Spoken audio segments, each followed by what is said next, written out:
Ya, kita mulai. Bismillahirrahmanirrahim. Assalamualaikum warahmatullahi wabarakatuh. Bihamdillahi wassalatu wassalamu ala rasulillah wa ala alihi wa sahbihi wa mawalah wa la hawla wa la quwata illa billahi wa ba'du. Kita lanjutkan kajian kita, masih membahas Kitabul Jami', dan kita masuk pada hadis ke-10, hadis dari Ma'qil ibn Yasar radhiyallahu anhu. Kita baca hadisnya.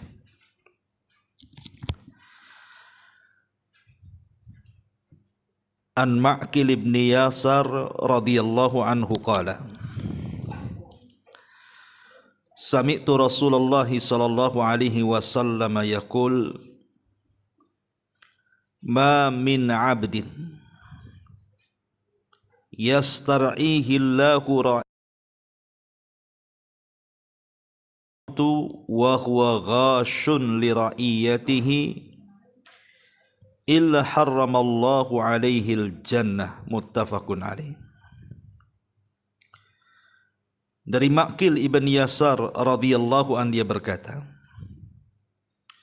aku mendengar Rasulullah sallallahu alaihi wasallam bersabda, tidak ada seorang hamba yang diberi Allah amanah untuk memimpin rakyat, kemudian dia meninggal dalam keadaan menipu rakyatnya, kecuali Allah haramkan sorga atasnya. Muttafaqun alaihi. Kemudian juga hadis yang ke-11-nya, wa an Aisyah radhiyallahu anha qalat qala Rasulullah sallallahu alaihi wasallam Allahumma man waliya min amri ummati syai'an fashaqqa alaihim fashkuk alaihi, akhrajahu Muslim. Dari Aisyah radhiyallahu anha, dia berkata, Rasulullah sallallahu alaihi wasallam bersabda, ya Allah, barang siapa memegang sebagian urusan umatku, kemudian dia menyulitkan mereka, maka sulitkan dia ya Allah. Hadis ini dikeluarkan oleh Imam Muslim.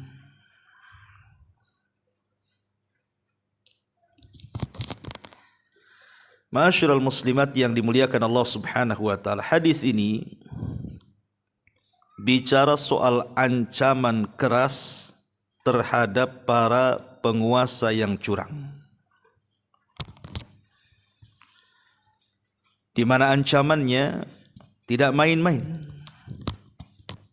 Para penguasa atau para pemimpin yang curang, mereka para penipu rakyat yang dipimpinnya, maka Allah haramkan kepada mereka surga.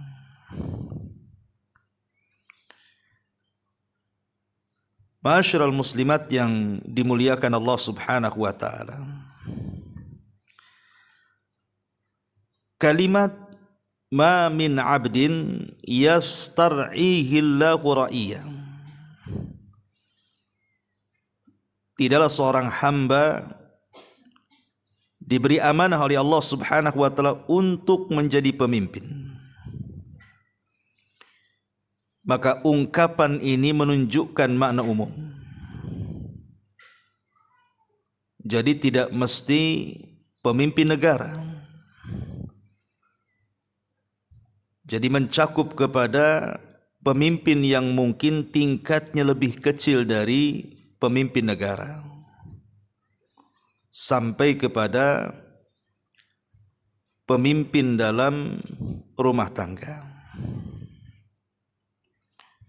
Jadi mulai dari pemimpin dalam rumah tangga atau mungkin lingkup kecil di atasnya seperti RT, RW, lurah, naik lagi ke camat, naik lagi ke wali kota, gubernur, sampai menteri, sampai kepada presiden, maka masuk pada ayat ini, pada hadis ini, bahwa siapapun yang diberi amanah oleh Allah untuk memimpin, kemudian dia curang dalam kepemimpinannya, kecuali Allah Subhanahu wa taala akan haramkan atasnya surga.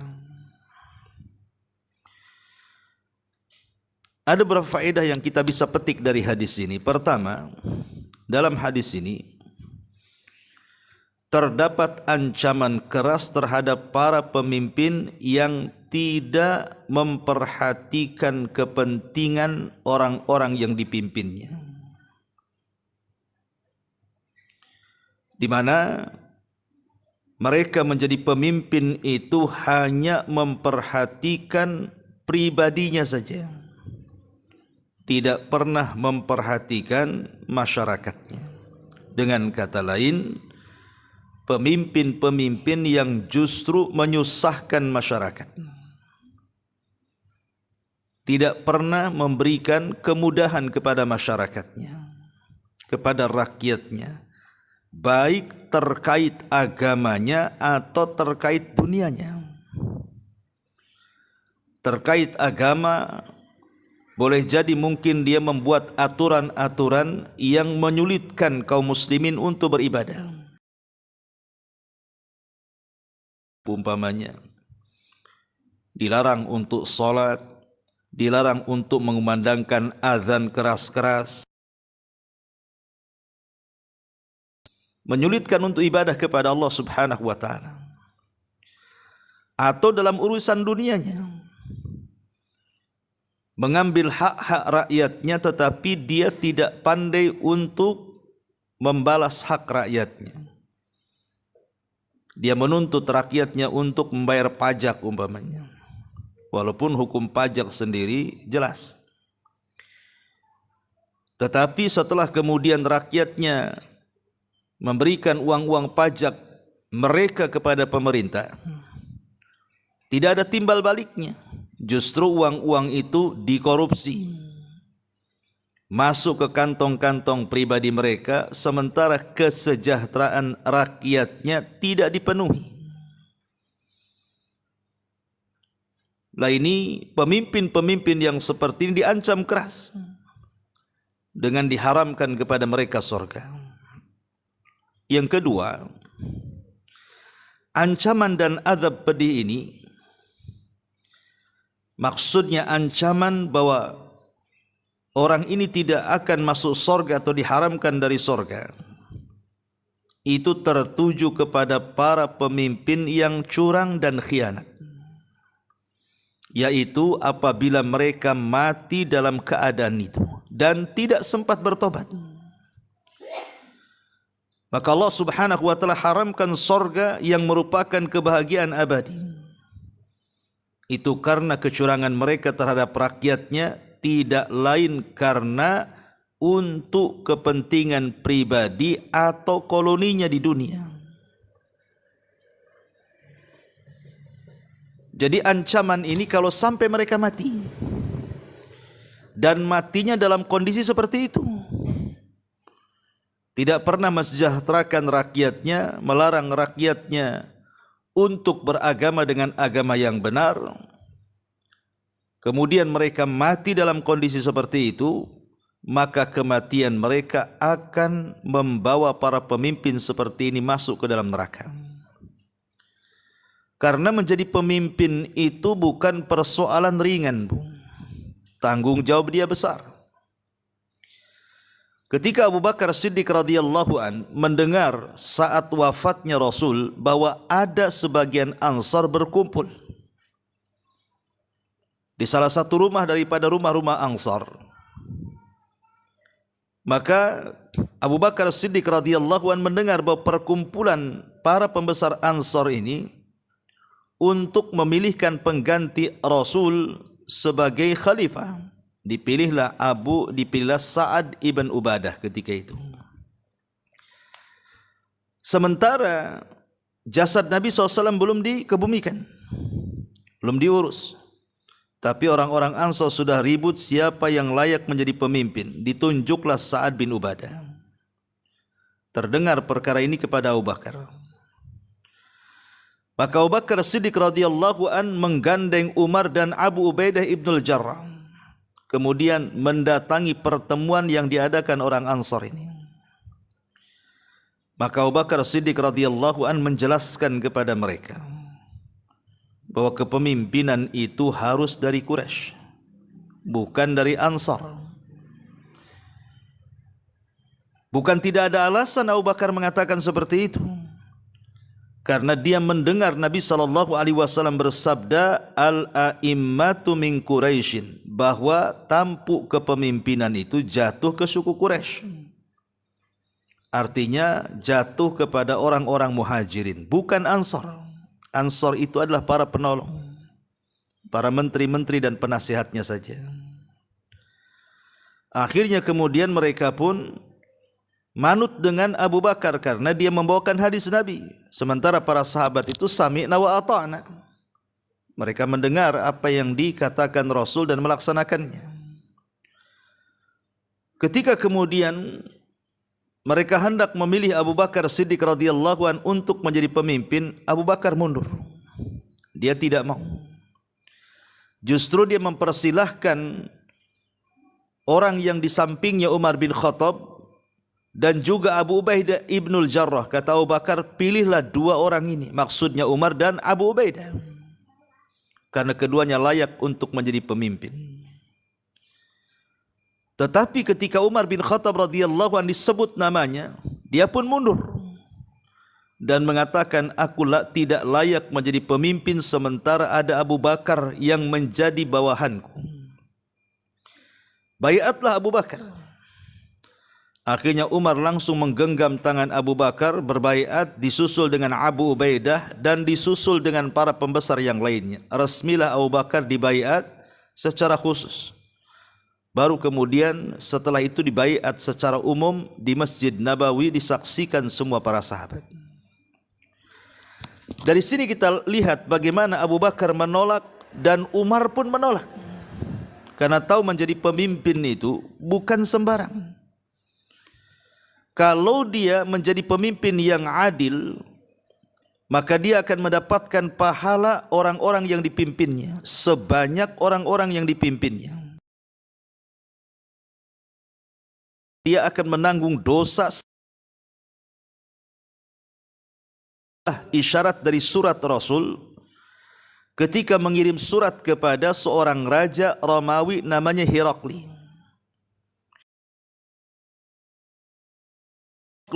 Pembesar Romawi itu, dia mengatakan, Bismillahirrahmanirrahim. Surat ini datang dari Muhammad, hamba Allah dan utusan Allah, tertuju kepada Herakli, pembesar Romawi. Aslim taslam, masuklah kau ke dalam Islam. Kalau tidak, maka engkau akan menanggung dosa orang-orang Arisiyin. Arisiyin itu artinya kaumnya Herakli. Dari sini ada isyarat bahwa di satu sisi pemimpin itu kalau adil, maka akan mendapatkan keistimewaan yang luar biasa di hadapan Allah. Karena akan mendapatkan kebaikan dan pahala sebanyak orang yang dipimpinnya. Wajar kalau seandainya Nabi mengatakan, sab'atun yudhilluhumullahu fi dhillihi yawma la dhilla illa dhilluh. Ada 7 kelompok yang akan mendapatkan naungan di hari yang tidak ada naungan kecuali naungan Allah. Nomor urut pertama kata Rasul, al-imamul adil. Manusia yang akan mendapatkan naungan pertama, merekalah para pemimpin yang adil. Berarti para pemimpin yang berkhianat, mereka tidak akan mendapatkan naungan itu. Padahal naungan itu sangat dihajatkan, karena matahari di padang mahsyar itu diletakkan 1 mil di atas kepala.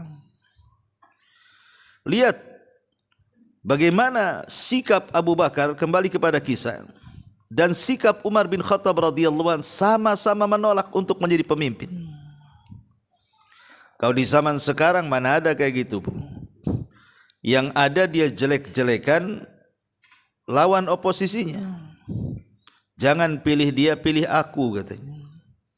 Kemudian dia pun supaya mendapatkan kemenangan dalam kampanyenya, biasanya dia akan membuat 1000 janji. Sebab kalau tidak banyak janji tidak akan dipilih, Bu. Kalau saya menjadi pemimpin, saya janji jalan dari sini ke sana beres. Kalau saya menjadi pemimpin, saya berjanji lowongan pekerjaan selesai. Kalau saya menjadi pemimpin, saya akan begini, begitu, macam-macam. Walaupun setelah diangkat menjadi pemimpin, terkadang satu janji pun tidak ada. Lah, mental-mental pemimpin yang seperti ini bahaya. Karena berakibat kepada kecurangan dalam kepemimpinannya. Makanya dalam Islam keras pemimpin-pemimpin yang curang, pemimpin-pemimpin yang culas dan tidak adil itu ancamannya tidak main-main. Diharamkan surga loh bagi dia.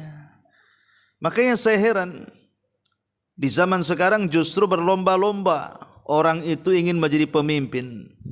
Entah di DPR, entah di MPR, entah di menteri-menteri dan sampai kepada presiden rebutan kursi. Mereka tidak paham di balik itu kalau dia adil memang dapat pahala besar. Tapi umumnya yang namanya pangkat jabatan itu adalah fitnah, ujian yang Allah berikan kepada seseorang. Kalau dia tidak tahan duduk di kursi itu, maka dia pasti tergelincir. Karena memang godaannya berat menjadi pemimpin itu. Ma'asyiral muslimat yang dimuliakan Allah Subhanahu wa taala, ini yang kedua. Jadi ancaman dan azab yang pedih itu ditujukan kepada pemimpin yang curang, yang apabila mati tetap dalam kondisi curang. Kemudian yang ketiga, banyak hadis yang menunjukkan bahwa perbuatan curang para pemimpin itu termasuk dosa besar. Termasuk dosa besar dan termasuk tindakan kemaksiatan yang sangat bahaya. Karena dampak buruknya akan menimpa dan menjalar ke pihak-pihak lainnya. Makanya Imam Ibnu Battal berkata, jadi ancaman keras terhadap para pemimpin yang zalim ini, barang siapa yang menyia-nyiakan orang-orang yang ia beri amanah untuk mengurusnya, atau ia mengkhianati mereka, maka ia akan dituntut pada hari kiamat. Lalu bagaimana mungkin ia mampu untuk melepaskan diri dari kezaliman yang ia lakukan terhadap satu umat yang sangat besar. Lihat perkataan Imam Ibnu Battal. Ibu, kalau ibu berbuat jahat dengan saya, mendolimi saya, urusannya cuma saya dengan ibu saja. Ibu ambil uang saya, nggak dikembalikan. Nanti urusannya hanya pribadi saya aja pada hari kiamat. Tapi kalau seorang pemimpin mengambil uang rakyat, urusannya dia akan berhadapan dengan sebanyak rakyat yang dipimpinnya. Bayangkan Indonesia ini, berapa jiwa yang hidup di negeri kita ini? Bukan ratusan, ribuan, sudah jutaan. Kalau seandainya jutaan manusia ini datang menghadap Allah Subhanahu wa taala, kemudian menagih janjinya dengan mengatakan, engkau sudah zalimi kami di dunia, kau suruh kami bayar pajak, tiba-tiba uang itu tidak kembali untuk mensejahterakan kami, malah kau gunakan untuk jalan sana, jalan sini, berpoya-poya sana, berpoya-poya sini, tak jarang untuk kemaksiatan, untuk mabok, untuk judi, untuk zina dan begitu seterusnya. Apa enggak capek dia? Baru satu orang nuntut, ngasih pahala, datang lagi yang lainnya. Yang lainnya pergi, datang yang lainnya. Jutaan orang akan menghadang dia. Inilah yang disebut sebangkrut-bangkrutnya orang bangkrut, Bu. Sekalipun pemimpin yang seperti ini, mungkin dia ahli sholat, mungkin dia ahli sedekah, mungkin dia ahli zakat, mungkin dia ahli haji, atau ahli-ahli ibadah yang lainnya. Tapi kalau di waktu yang sama dia menzalimi rakyatnya, dia mengambil hak mereka, tidak memberikan amanah kepada orang yang berikan amanah kepadanya, dia akan berhadapan dengan manusia banyak tuh. Dipastikan dia akan bangkrut pada hari kiamat. Sebagaimana Rasul mengatakan, atadruna mal muflisu hadil ummah.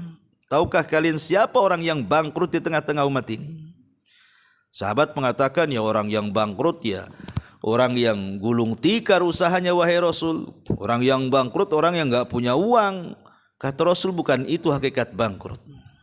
Tapi hakikat bangkrut kata Rasul, seseorang datang menghadap Allah membawa segudang pahala salat, pahala zakat, pahala ini, pahala itu.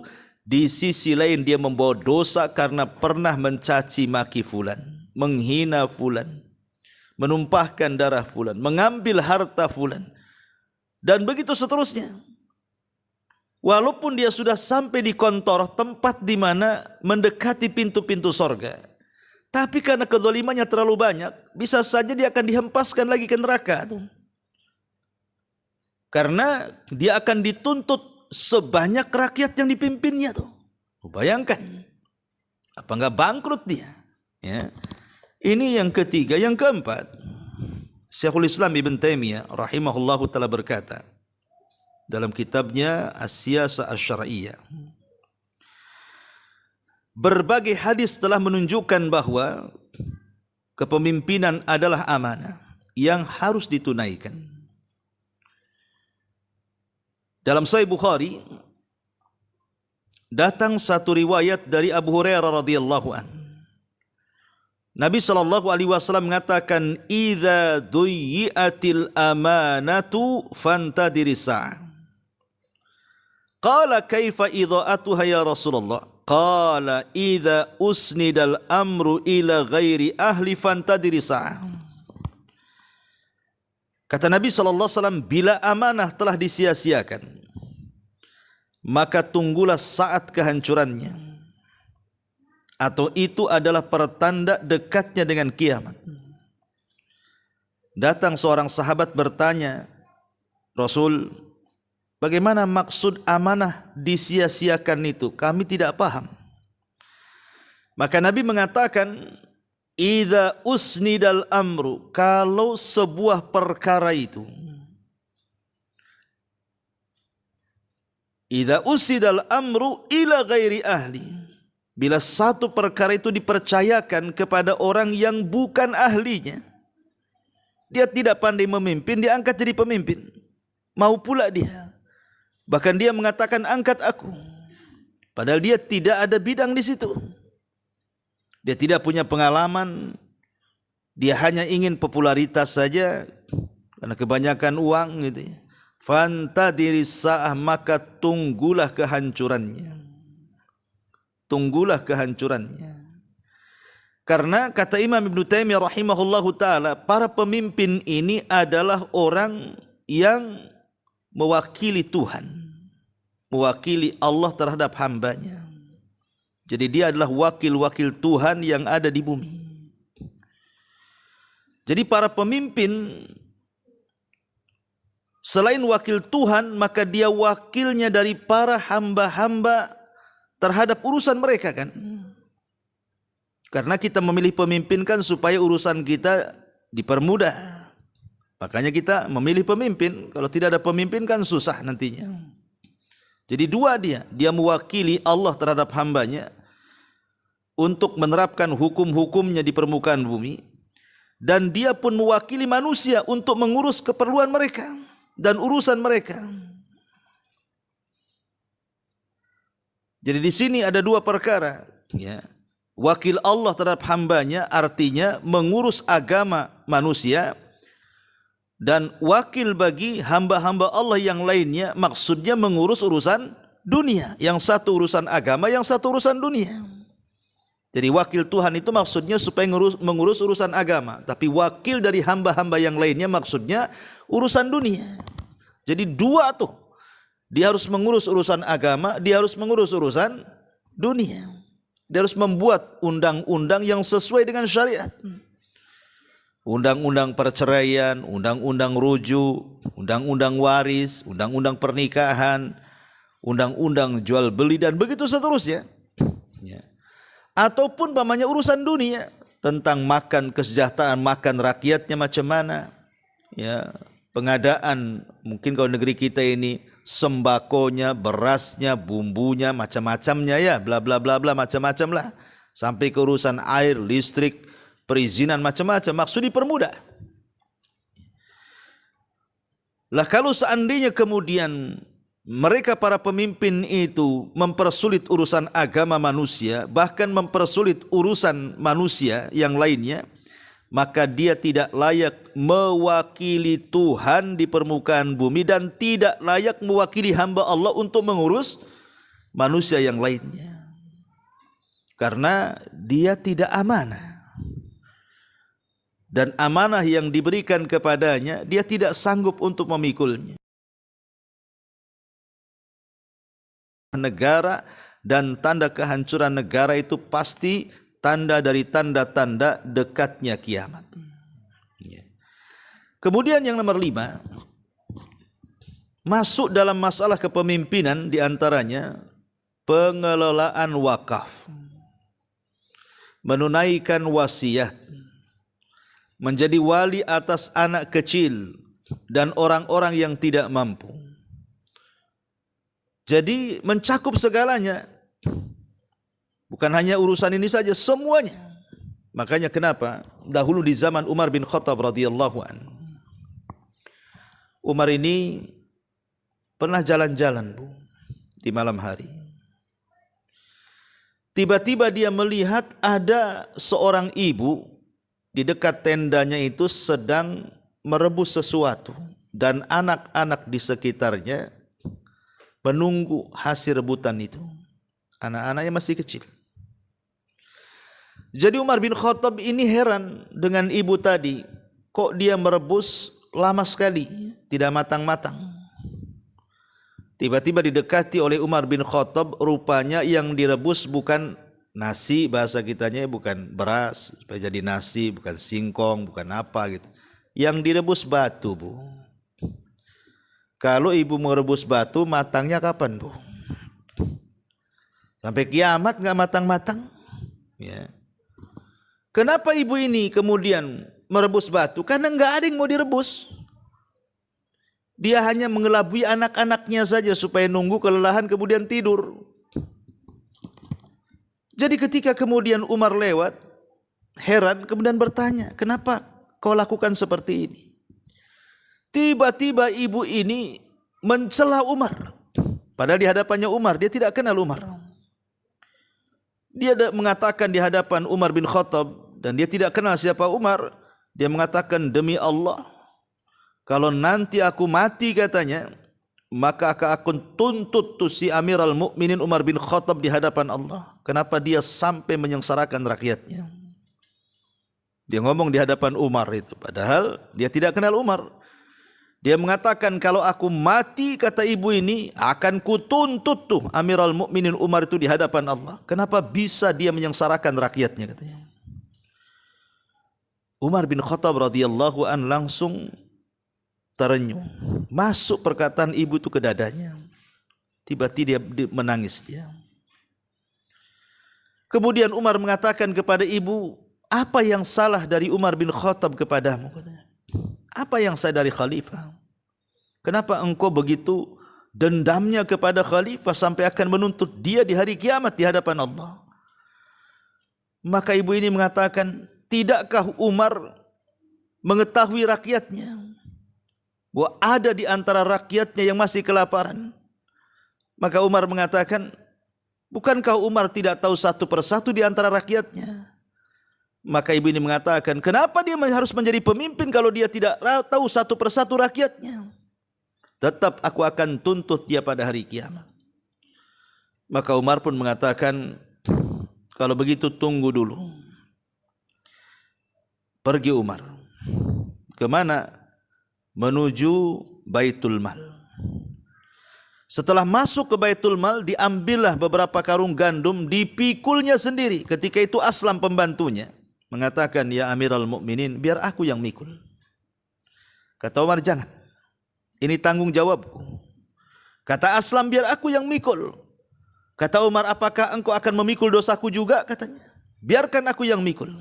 Lihat ketegasan Umar bin Khattab radhiyallahu anhu, tidak ada pada pemimpin di zaman sekarang. Karena pemimpin di zaman sekarang dilayani kemana-mana, ada bahasa kasarnya bodyguardnya ya, pas pampres mungkin bahasa kitanya. Ya. Dijaga ke sana kemari, kalau beli-beli yang bawa ajudannya, ya kalau naik mobil yang nyopir ajudannya, pokoknya dilayan. Pemimpin sekarang kan. Ya. Tetapi lihat Umar bin Khattab tidak mau dilayan. Ini tanggung jawab saya. Sampai dia mengatakan kalau engkau memikul berarti engkau memikul dosaku juga mau katanya. Akhirnya Aslam terdiam. Umar sendiri yang memikulnya. Kemudian mendekati ibu tadi. Setelah dekat dengan ibu tadi, maka Umar bin Khattab kemudian memberikan gandum untuk direbus. Subhanallah. Umar sendiri yang merebusnya. Dia yang menyalakan api. Dia yang merebuskan gandum untuk menjadi makan malam bagi keluarga miskin itu. Sampai Umar bin Khattab merah pada mukanya karena tidak terbiasa dengan menyalakan seperti itu. Tapi ini tanggung jawab dia. Sampai-sampai Aslam mengatakan, ya Amiral Mukminin, biar aku yang melakukannya. Kata Umar, tidak, ini tanggung jawabku. Sampailah kemudian Umar bin Khattab radhiyallahu an berhasil memasak masakan untuk dimakan oleh keluarga miskin tersebut. Setelah kemudian masakan itu masak, maka dibangunkan anak-anaknya suruh masak. Baru setelah itu mereka pun bahagia, tertawa, akhirnya kemudian tidur. Barulah kemudian Umar mengatakan kepada Aslam, kenapa aku lakukan seperti ini? Karena aku yang membuat mereka menangis, aku pula yang harus membuat mereka tertawa. Aku yang membuat mereka menangis karena kebijakanku tidak sampai kepada ibu ini. Maka sebagai tebusannya aku harus membuat mereka tertawa. Itulah pemimpin. Ya. Pemimpin seperti itu. Kalau seandainya rakyat itu susah, kewajiban pemimpin harus menyenangkan rakyatnya karena dia yang dipilih oleh rakyat. Ma'asyiral muslimat yang dimuliakan Allah Subhanahu wa taala. Tapi kalau tidak demikian, maka Rasul mengatakan kullukum ra'in wa kullukum mas'ul an ra'iyati.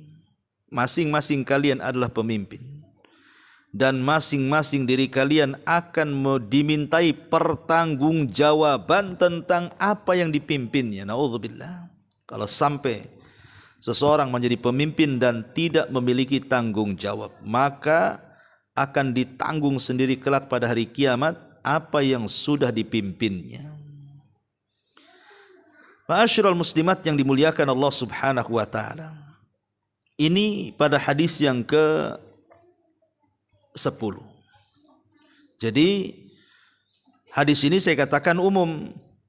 Ini kan saya contohkan pemimpin yang besar. Tetapi kan bukan hanya mencakup pemimpin yang besar saja, sampai kepada seorang suami bertanggung jawab akan istri dan anaknya, serta budak-budaknya kalau ada budaknya. Istri pun pemimpin bagi anak dan harta suaminya. Ibu pun akan dimintai tanggung jawab. Karena seorang ibu juga umul madrasah, Bu ya. Ibu itu kan madrasahnya anak-anak. Kesalahan di zaman sekarang, terkadang pendidikan anak itu diserahkan kepada orang lain. Ibu tidak tahu menahu. Lebih celakanya kalau seandainya orang yang diserahkan untuk mendidik anak itu mungkin melakukan kekerasan terhadap anak ibu dengan cara mungkin memarahinya saat mengajar atau memukulnya saat mengajar, kayak zaman-zaman dulu lah kan. Ibu mungkin pernah merasakan zaman-zaman dulu kalau ngaji di musola, ya kan gurunya garang-garang kan, Bu ya.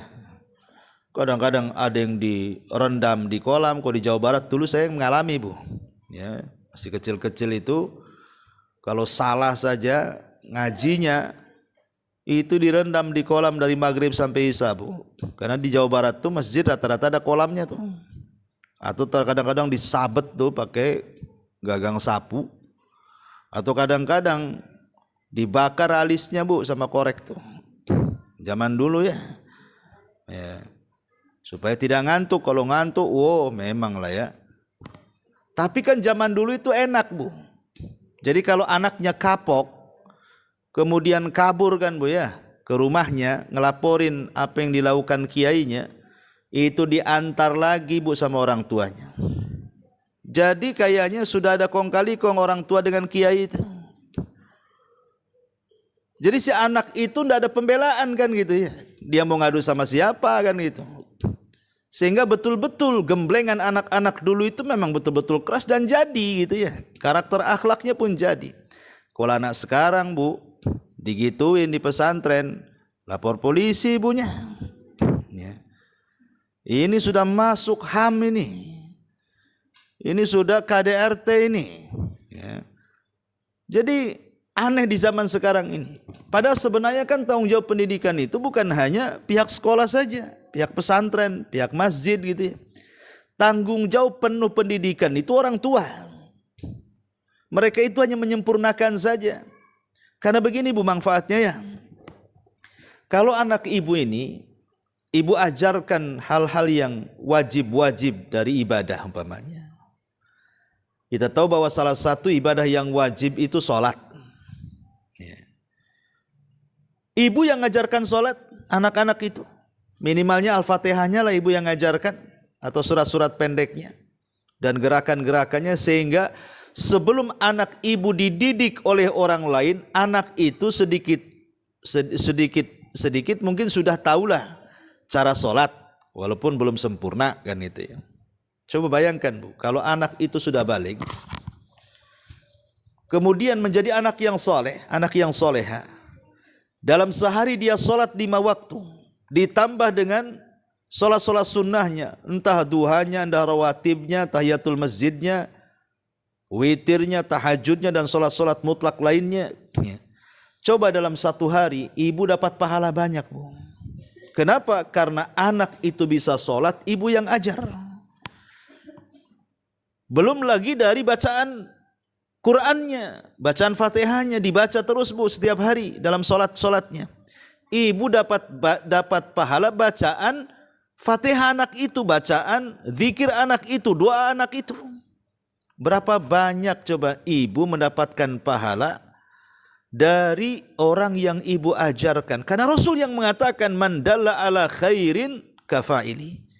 Siapapun yang menunjukkan manusia kepada kebaikan, maka dia akan mendapatkan pahala orang yang mengikuti kebaikan itu. Man dalla ala hudan kana lahu ajrun wa ajru man amila ba'dahu la yanqusu min ujurihim syai'a. Siapa yang menunjukkan kepada hidayah, maka dia dapat pahala dan pahala orang yang mengikutinya tanpa mengurangi pahala mereka sedikit pun. Itu namanya multi level pahala, Bu.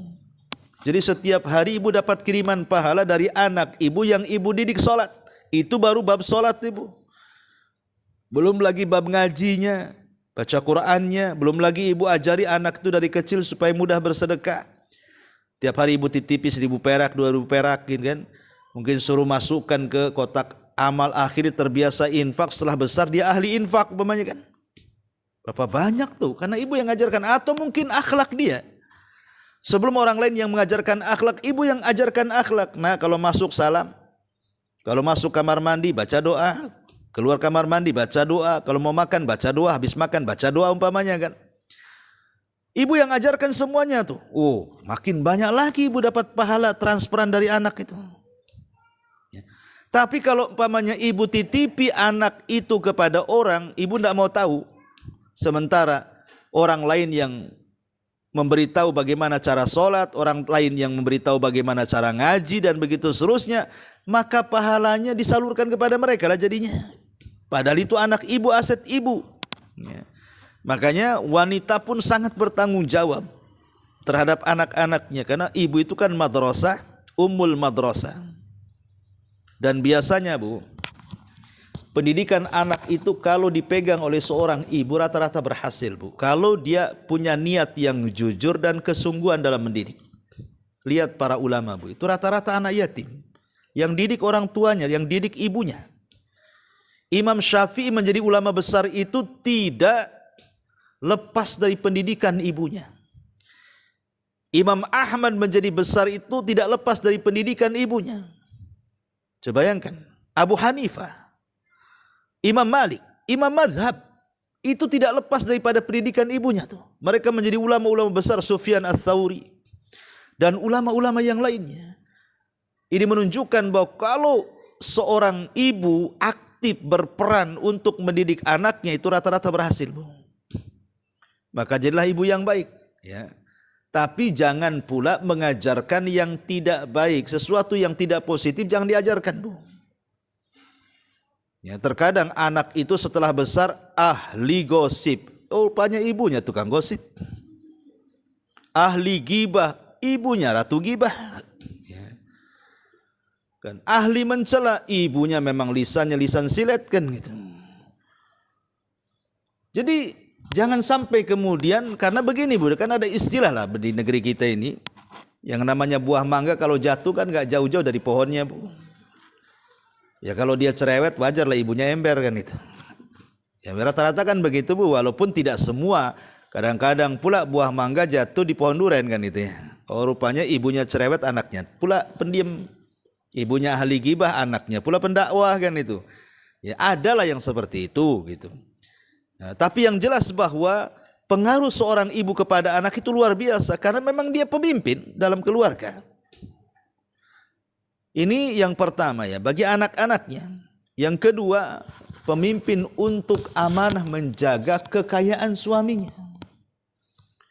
Akan ditanya, Bu, setiap rupiah yang suami titipkan kepada ibu itu kemana ibu belanjakan? Akan ditanya. Karena seorang ibu itu menjadi pemimpin bagi anak dan bagi. Apakah dia kemudian menyalurkan harta suami ini memang ke jalan yang benar gitu ya? Ataukah justru menghambur-hamburkan tanpa sepengetahuan suaminya? Maka semua akan ditanya di hadapan Allah Subhanahu wa ta'ala. Lah begitu juga suami ketika memimpin istri pun demikian. Dan begitu seterusnya. Tetapi dalam hadis ke-11 kita lihat bahwa kalau sampai seseorang itu menjadi pemimpin, walaupun hanya kelas rumah tangga suami atau istri gitu ya, kok mempersulit,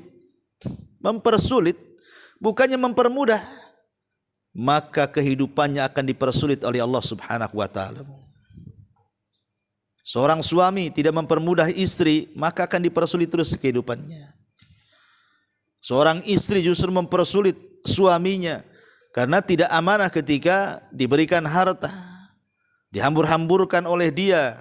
Kadang-kadang hanya untuk hidup hedonis saja kan begitu, untuk gaya-gayaan saja, meniru tetangganya ke salon, ikut ke salon, beli tas yang merek dari Amerika, padahal ada di Cina yang lebih murah umpamanya kan.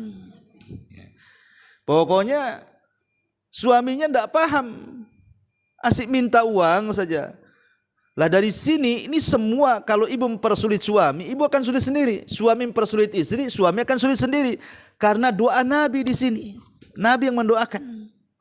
Ibu mempersulit anak-anak gitu ya, tidak diarahkan kepada yang positif, ke agama gitu ya, ke akhlak dan begitu seterusnya, maka akan dipersulit. Nanti anak ini kalau sudah besar, jangan salahkan kalau dia mempersulit orang tuanya. Entah jadi anak durhaka, naudzubillah, entah jadi anak yang kurang ngajar kepada orang tuanya. Akhirnya setelah anak dewasa, baru tahu orang tuanya.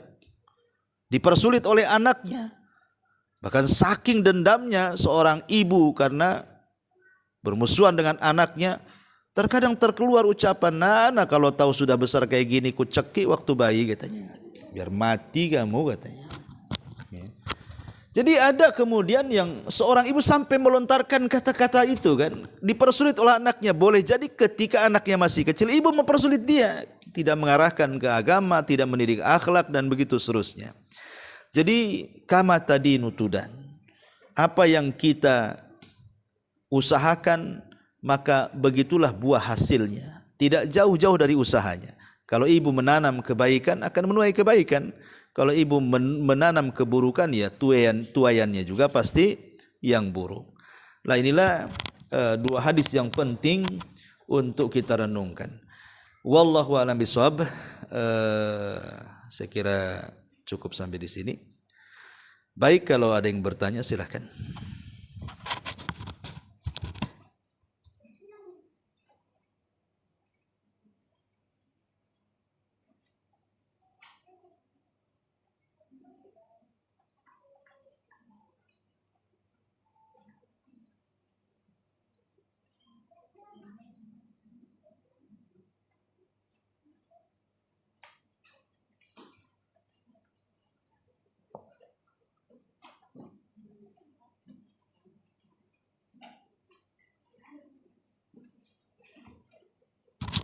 Alhamdulillah tidak ada yang bertanya. Mudah-mudahan ada manfaatnya. Kita tutup dengan doa kafaratul majlis. Subhanakallahumma bihamdika asyhadu an la ilaha illa anta astaghfiruka wa atubu ilaik.